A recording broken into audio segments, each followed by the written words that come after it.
ఆదివారం సాయంత్రం సూర్యుడు అస్తమిస్తున్న వేళ ఓవైపు ఫుట్బాల్ ఆటలో గెలిచామన్న ఆనందం, మరోవైపు కుటుంబ సభ్యులతో కలిసి నవ్వుతూ గడుపుతున్న సమయం.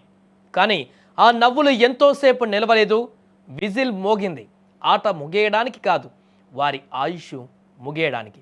అప్పటి వరకు చప్పట్లతో మారుమోగిన ఆ మైదానం క్షణాలలో తుపాకీ మోతలతో దద్దరిల్లింది. నెత్తుటి మడుగులో 11 ప్రాణాలు ఆహాకారాలు చేస్తున్న మరో 12 మంది క్షతగాత్రులు.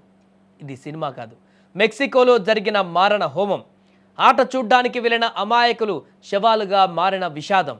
అసలు ఆ ఆదివారం సలమాంకా నగరంలో ఏం జరిగింది?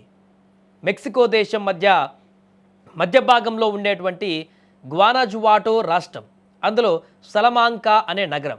సాధారణంగా ఆదివారాలు అక్కడ చాలా సందడిగా ఉంటాయి. స్థానికంగా జరిగే ఫుట్బాల్ మ్యాచ్లను చూడడానికి పిల్లలు, పెద్దలు, కుటుంబాలు తరలి వస్తాయి. ఈ ఆదివారం కూడా అలాగే వచ్చాయి.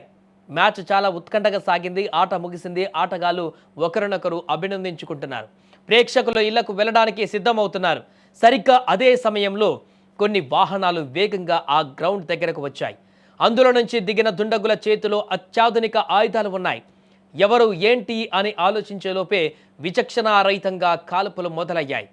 ఎదురుగా ఉన్నది ఆటగాడా, పసిపిల్లాడా, వృద్ధుడా, మహిళ అని తేడా లేకుండా ఎవరినీ చూడలేదు.